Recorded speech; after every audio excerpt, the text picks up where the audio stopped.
യുദ്ധം ഇന്ന് അതിർത്തിയിൽ മാത്രമല്ല നടക്കുന്നത്. ആകാശത്താണ് യുദ്ധത്തിന്റെ ആദ്യ വിജയം തീരുമാനിക്കപ്പെടുന്നത്. ശത്രുവിന്റെ യുദ്ധവിമാനങ്ങൾ പറന്നുയരുന്ന നിമിഷം മുതൽ മിസൈലുകളുടെ സഞ്ചാരപാത വരെ തത്സമയം തിരിച്ചറിയാൻ കഴിയുന്ന രാജ്യത്തിനാണ് ആധുനിക യുദ്ധത്തിൽ മുൻതൂക്കം ലഭിക്കുന്നത്. അതുകൊണ്ട് തന്നെ ലോകത്തിലെ ശക്തരായ രാജ്യങ്ങൾ ഇന്ന് യുദ്ധവിമാനങ്ങളെക്കാൾ കൂടുതൽ പ്രാധാന്യം നൽകുന്നത് ആകാശത്ത് പറക്കും കമാൻഡ് സെൻസറുകൾക്കാണ്. ആ പട്ടികയിലേക്ക് കൂടുതൽ ശക്തിയോടെ ചുവടുവെക്കുകയാണ് India.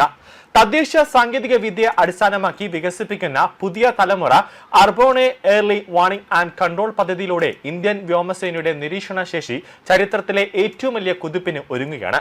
Times of India report ചെയ്തിരിക്കുന്നത് പോലെ ഇന്ത്യയുടെ വ്യോമ പ്രതിരോധ ശേഷി കൂടുതൽ ശക്തിപ്പെടുത്തുന്ന സങ്കീർണമായ തീരുമാനങ്ങളുടെ ഭാഗമായാണ് അർബോണെ എയർലി വാർണിംഗ് ആൻഡ് കൺട്രോൾ പദ്ധതിയുടെ വികസനത്തിനായി 2 സുപ്രധാന കരാറുകളിൽ ഒപ്പുവെച്ചിട്ടുള്ളത്. പ്രതിരോധ ഗവേഷണ വികസന സംഘടനയായ DRDOയുടെ കീഴിലുള്ള സെന്റർ ഫോർ എയർബോൺ സിസ്റ്റം, അതോടൊപ്പം AI എഞ്ചിനീയറിംഗ് സർവീസ് ലിമിറ്റഡുമായി സഹകരിച്ച് 6 എയർബസ് വിമാനങ്ങളെ അത്യാധുനിക വായുവിലൂടെയുള്ള മുന്നറിയിപ്പ്, അതോടൊപ്പം തന്നെ നിയന്ത്രണ സംവിധാനങ്ങൾ വഹിക്കുന്ന പ്രത്യേക സൈനിക പ്ലാറ്റ്ഫോമുകളാക്കി മാറ്റുന്ന പദ്ധതിക്കാണ് തുടക്കമിട്ടിട്ടുള്ളത്. ഇതോടൊപ്പം മിഷൻ സിസ്റ്റങ്ങളുടെ വികസനത്തിലും നിർമ്മാണത്തിലും പങ്കാളിയാകാൻ അദാനി ഡിഫൻസ് സിസ്റ്റം ആൻഡ് ടെക്നോളജീസിനെയും തെരഞ്ഞെടുത്തിട്ടുണ്ട്. ഇന്ത്യയുടെ പ്രതിരോധ മേഖലയിലെ പൊതുമേഖല, അതോടൊപ്പം തന്നെ സ്വകാര്യ മേഖല, കൂടാതെ സഹകരണത്തിന്റെ പുതിയ മാതൃകയാണ് വിലയിരുത്തപ്പെടുന്നത്.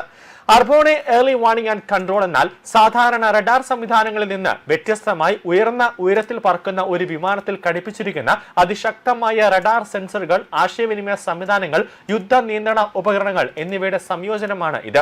ഭൂമിയിൽ സ്ഥാപിച്ച റഡാറുകൾക്ക് ഭൂമിയുടെ വളവും പർവ്വതനിരകളും കാരണം കണ്ടെത്താൻ കഴിയാത്ത ലക്ഷ്യങ്ങളെ പോലും ഇത്തരം വിമാനങ്ങൾക്ക് വളരെ ദൂരത്ത് നിന്ന് കണ്ടെത്താൻ കഴിയും. ശത്രുവിന്റെ യുദ്ധവിമാനങ്ങൾ, ക്രൂയിസ് മിസൈലുകൾ, ഡ്രോണുകൾ, കടലിലെ യുദ്ധക്കപ്പലുകൾ തുടങ്ങി നിരവധി ഭീഷണികളെ നേരത്തെ തിരിച്ചറിഞ്ഞ് അതിന്റെ വിവരങ്ങൾ തത്സമയം യുദ്ധവിമാനങ്ങൾക്കും കരാനാവിക സേനയ്ക്കും കൈമാറുക എന്നതാണ് ഈ സംവിധാനത്തിന്റെ പ്രധാന ദൗത്യം. ഇന്ത്യ ഇതിനു മുമ്പ് തന്നെ നേത്ര എന്ന പേരിലുള്ള തദ്ദേശ അർബോണിംഗ് എയർലി വാർണിംഗ് ആൻഡ് കൺട്രോൾ സംവിധാനം വിജയകരമായി വികസിപ്പിച്ചിരുന്നു.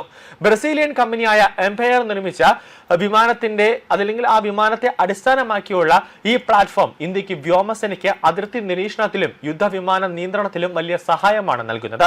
അടുത്തിടെ നേത്ര സംവിധാനത്തിന് അന്തിമ പ്രവർത്തന അനുമതിയും ഇന്ത്യൻ വ്യോമസേനയ്ക്ക് ലഭിച്ചിട്ടുണ്ടായിരുന്നു. താഴ്ന്ന ഉയരത്തിൽ പറക്കുന്ന ക്രൂയിസ് മിസൈലുകളെ കണ്ടെത്തുക, അതിർത്തികളിലെ സംശയാസ്പദമായ നീക്കങ്ങൾ നിരീക്ഷിക്കുക, യുദ്ധ സാഹചര്യങ്ങളിൽ വിമാനങ്ങളുടെ ഏകോപനം ഉറപ്പാക്കുക തുടങ്ങിയ ദൗത്യങ്ങളിൽ നേത്ര ഇതിനകം തന്നെ നിർണായകമായ പങ്ക് വഹിച്ചിട്ടുണ്ട്.